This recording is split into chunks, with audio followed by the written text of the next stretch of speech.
Grillos en el aire, a pleno sol, con nubes de algodón, en un lugar a donde nunca nadie pudo llegar, usando razón. Hola, soy María Andrea Viñó. Les voy a contar un poquito cómo fue esta aventura con la informática que empecé desde muy chiquitita, así que vamos adelante. Lo que se hereda no se roba. En casa había una gran inclinación por la informática. Mi mamá fue una de las primeras programadoras del Chaco, programó conmigo en la panza. Mi papá era ingeniero civil, así que necesitaba programar ya con computadoras programables. Fuimos uno de los primeros en tener home computers. Las home computers era la época en la que, las computadoras salían pero tan caras que era imposible que una familia tuviera más de una. Y realmente éramos los primeros prácticamente en el barrio que teníamos una de estas computadoras. Se decía 128 porque 128 KB era lo que tenía y esa era mi computadora de la secundaria. El superscript que está ahí abajo era el procesador de texto y con eso aprendí que lo que era un procesador de texto, por supuesto, todo orientado a caracteres. Nosotros recibíamos la información, nuestro software, en parte podíamos piratear, pero la mayoría del software podíamos conseguirlo a través de este tipo de revistas que nos llegaban generalmente fotocopiadas en blanco y negro, que se llamaban Commodore World, Mundo Commodore, y traían largos listados los cuales nosotros copiábamos. Literalmente nosotros copiábamos listados binarios, o sea, que luego agarraban y por medio de BASIC se agarraban y se ponían con sentencias de pick y poke que directamente ponían la información dentro de la memoria, estos programas binarios que venían en forma de largas secuencias de números, cada uno era un byte, ¿no? Bueno, el tiempo siguió pasando, yo entré a la universidad y empezamos a conocernos entre otros informáticos, y empezamos a armar comunidad a través de modems, que eran, periféricos que nos permitían comunicarnos utilizando las líneas telefónicas. Y armábamos redes a través de esto, se armó una red mundial que se llamaba Fidonet. Esa red mundial nosotros llegamos a tener nodos y BBS que pertenecían a ella y la verdad nos divertíamos muchísimo, llegamos a hacer alguna reunión en aquella época. Una cuestión, primer tema, las herramientas es mejor que sean bien conocidas, transparentes y versátiles. Cuando yo me enteré con mi papá de que existía Linux, o sea que existía un Unix gratuito que tenía la fuente abierta, que era software libre y que estaba libremente disponible, nosotros nos pareció alucinante. Nosotros sabíamos de Unix a través de que era ese tema realmente, ese sistema operativo poderoso que era para grandes máquinas, y nos pareció interesantísimo que esto existiera. Ya en esa época las revistas empezaban a venir con compact disc en esos compact disc a veces venían distintos tipos de software. Como un software más vino Slackware, una versión muy temprana de Slackware que yo no pude instalar porque implicaba que había que particionar el disco y no había forma de hacer un backup de toda la información profesional del trabajo de mi padre antes de instalarlo. Así que yo la verdad que ante el terror de poder perder algo, no me animé. Eventualmente, sin embargo, me compré libros de Linux, me compré, de acá estoy con mi gran diccionario de inglés y mi libro de Linux, y me logré conseguir mi propia computadora e instalarme Red Hat 5. Red Hat 5 era uno de las distribuciones que venían. Yo me acuerdo que en esa época logré comprar, la primera cosa que compramos directamente de Estados Unidos, importábamos unos paquetes que contenían 5 CDs. Cada CD tenía una distribución diferente de las que en ese momento eran las distribuciones más importantes. Red Hat, Debian, Slackware, Mandrake y SUSE, si mal no recuerdo. Eventualmente después también apareció Mandriva, que era la versión, que era la unión, la fusión entre Mandrake y Conectiva. Usé Mandriva, usé una que es ahora ya hace mucho tiempo que no se lo escucho hablar más, que era Turbo Linux. Bueno, sé diversas. Incluso llegué a pedir a Ubuntu. En aquella época Ubuntu mandaba, un poco después, digamos, cuando salió Ubuntu, mandaba los CDs para instalar directamente a tu casa y de forma gratuita. ¡Ah, qué cosa alucinante! Obviamente que conseguí esos CDs, obviamente que los descargué y bueno, quedé con Ubuntu. Bueno, eventualmente armé mi pequeña oficina, logré recibirme de ingeniera en sistemas y pasaron los años, trabajé de programadora, durante mucho tiempo trabajé en Visual Basic, eso era un producto de Microsoft. Eventualmente en Visual Basic lo dejaron de lado y convirtieron a Visual Basic en visualbasic.net. Entre Visual Basic 6 y Visual Basic.net ocurre algo similar a lo que ocurre entre Python 2 y 3. No es compatible.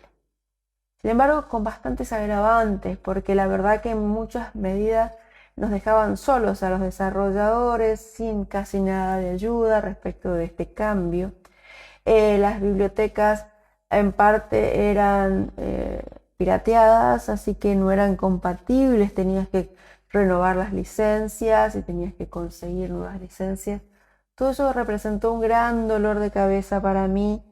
Y la verdad que además estaba cansada de que fuera únicamente para plataformas Microsoft. Así que fue en aquella época que, por un lado, me cansé, digamos, cambié de la empresa de computación de la provincia con la que tenía algunos problemas, digamos, y me fui al Poder Judicial. Y por otro lado, por un tiempo dije, voy a dejar la programación y empecé a trabajar de otra forma.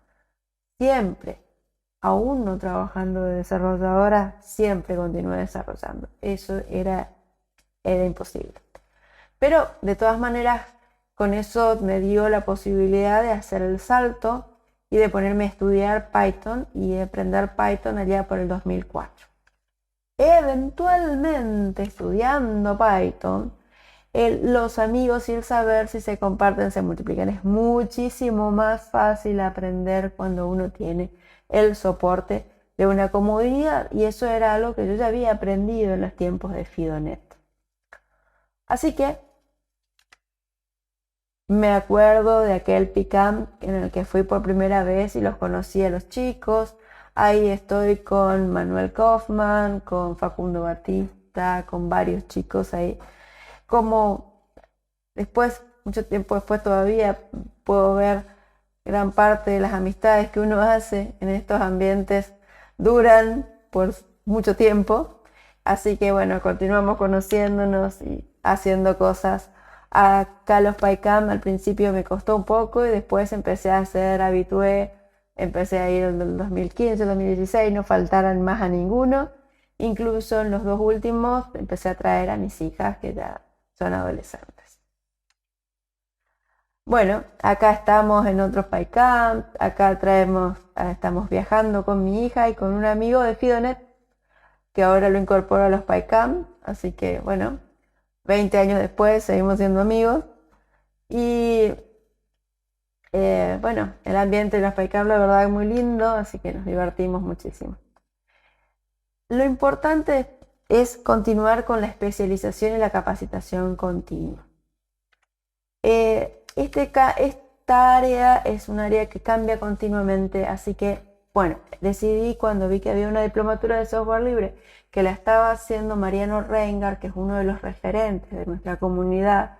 Él hace la única biblioteca alternativa para poder acceder a la información de las FIP, por lo tanto, es prácticamente de uso obligatorio para todos los sistemas comerciales que usamos nosotros que se hagan en Python. Y bueno, es uno de los más conocidos, así que dije, bueno, cuando él decidió que iba a hacer una diplomatura, dije, bueno, vamos a hacerla. Y bueno, fue una diplomatura semipresencial. De esta diplomatura salió OpenLex. OpenLex fue mi trabajo final. Salió elegido como el mejor trabajo final junto con otro. Y bueno, ese fue un sistema para estudios jurídicos que luego seguí tratando de desarrollarlo, darle difusión, hacerle documentación.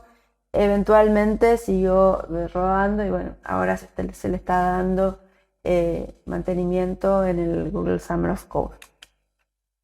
Lo que se aplica no se olvida. Bueno, una vez que hice la diplomatura de software libre venía el tema de aplicar este conocimiento. En uno de los PyCamps, Facundo y Fisa, que es otro de los referentes, Facundo es el presidente de la Asociación Python Argentina, Facundo Batista, amigo conocido hace mucho ya tiempo, decidió, junto con Fisa, que es otro de los programadores más conocidos de PR, que iban a hacer un juego. Un juego iba a ser en ese PyCamp y que ese juego iba a hacerse desde el principio hasta el final en los 3 días que duraba el PyCamp. Perfecto. Yo hasta ese entonces, ese era ya mi tercer o cuarto PyCamp y todavía no había logrado incorporarme realmente al desarrollo dentro del PyCamp. Normalmente pasaba haciendo sociales, hablando con la gente, mostrando mis desarrollos, averiguando qué es lo que hacían, capacitándome un poco, divirtiéndome en general. Pero la verdad que la parte de los sprints todavía no me incorporaba. Así que con ese Tower Defense dije, bueno, capaz que es más fácil. Agarré, tomé el engine del juego, o sea, la pequeña biblioteca que servía para graficar en la pantalla los distintos elementos del juego y dije, esta parte es mía. Nos pusimos con Tony Abdala, que es otro de los chicos de Python Argentina, que siempre viene con nosotros, un desarrollador habitué de Python. Y al principio nos entusiasmamos entre los dos, pero después quedé, no sé por qué razón, quedé haciéndolo sola. Y bueno, lo logramos. Como fue buen equipo y la verdad que quedé contenta con la participación. Me acuerdo que esa foto la saqué cuando nos despedíamos de eso y dije, qué buena onda. Dije, con él tengo que agarrar y tengo que ver si puedo conseguir practicar lo que aprendí en la diplomatura, porque si no eventualmente uno lo que no practica se olvida. Así que encontré que él hacía un proyecto bastante sencillo nuevamente, que tenía poco código y dije, bueno, a ver. Y bueno, la verdad que gracias Facu por la paciencia, porque bueno, me aguantó varias de las torpezas iniciales y bueno, después empecé a tomarle ritmo al tema, le ayudé con otros proyectos como Linkode. De lo local a lo global y viceversa. Bueno, mientras tanto, yo la parte de socializar empecé a hacerla yéndome hacia grupos de Buenos Aires, pero yo soy del Chaco. La verdad que esto me resultaba bastante incómodo porque eso significaba que socializaba con gente que estaba geográficamente distante, a pesar de que las comunicaciones eran fluidas y frecuentes. Así que dije, bueno, vamos a empezar a ver. El primer intento fue el Django Girls que se hizo en Santiago del Estero, donde volví a encontrarme con Manuel Kaufman, que lo había conocido ya en el primer PyCamp, y su novia en ese momento, Joana. Así que con ellos dos fue a colaborar, fuimos a colaborar con FISA, que lo habrán escuchado, que también habíamos colaborado con el Tower Defense. Y bueno, empezamos a armar este tipo de amistades y a tratar de difundir el lenguaje. El Django Girls fue una gran iniciativa que armaba pequeños talleres en donde en un solo día y de manera intensiva se trataba de enseñar las bases de programación para que chicas que no tuvieran ninguna base pudieran llegar a hacer un pequeño sistema en Django, y estaba especialmente destinado a mujeres para tratar de acortar un poquito la brecha de género, porque hay muchísimos más hombres que mujeres en sistemas, especialmente ahora. Bueno, eventualmente empezamos a hacer eventos. Desde el 2017 empezamos a hacer eventos en Resistencia. Ahí me junté con Pelín Rodríguez. Pelín es un gran amigo que venía haciendo eventos desde hacía mucho tiempo ya.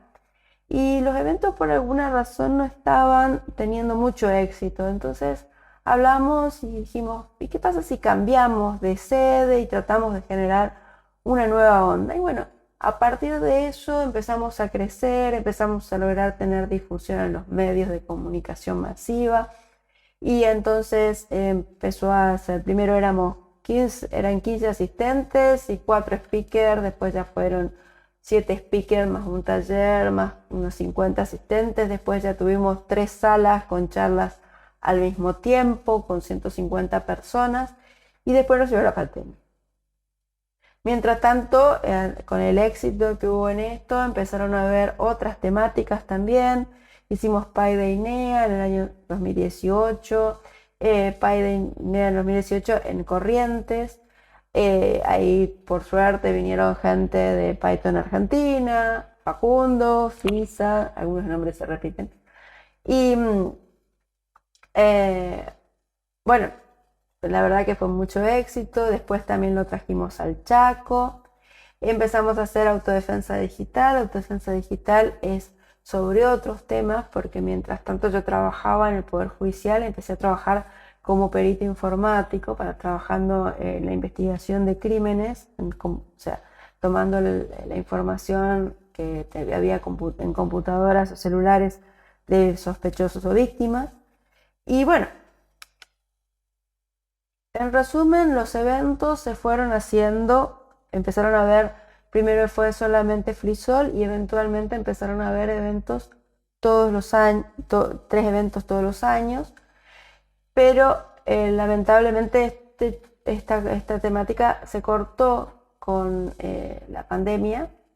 Sí pudimos seguir haciendo autodefensa digital gracias al impulso de mi gran amigo Ariel Nardelli, que Ariel lo conozco desde la época en que empezamos con Fidonet, así que amigos son los amigos.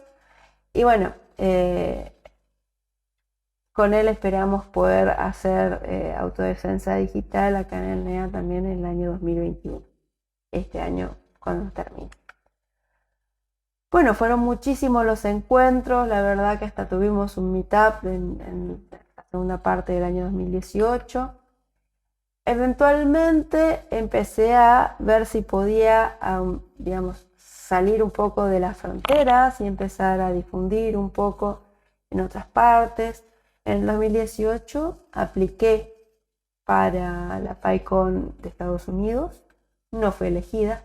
En el 2019 hablé con Manuel Kaufman y con Facundo Batista para ver cómo se podía hacer una propuesta que tal vez resultara interesante para ser elegida como charla. Así que gracias a esa propuesta, a esa charla que propuse, pude viajar a Estados Unidos, estar en la PyCon de Estados Unidos, de CADA, y bueno, justamente dando una charla en castellano, porque estaban iniciando con un track, con un grupo de gente para que dé charlas en castellano, para tener acceso también a la gran población hispanohablante que tienen en Estados Unidos, que es muy importante. Bien. Acá estoy con Carol Willings, que es parte de la Fundación Python, con Naomi Seder también. Digamos, lo bueno de esto es que uno conoce gente fantástica de todas partes del mundo. Bueno, bien. Hay tareas que son mejores para muchas manos. Eventualmente empezamos a encontrar que trabajando solos no se puede. En la misma PyCon de Cleveland, en Estados Unidos, del 2019, me encontré con Raúl Cumplido, acá estamos juntitos, y él tenía una idea con la que yo empecé a colaborar: traducir la documentación de Python al castellano, al español. Bueno, la verdad que era una idea bastante ambiciosa, especialmente tomando en cuenta que éramos dos locos y nada más. De todas maneras, ya Raúl había tomado algo de información respecto de cómo se hacía técnicamente para traducir al francés, y había tomado todas las herramientas y había creado, digamos, un pequeño inicio. A partir de ese inicio tomamos la información que ya estaba traducida por la gente de Python Argentina, el tutorial principalmente, y después también agregamos el glosario.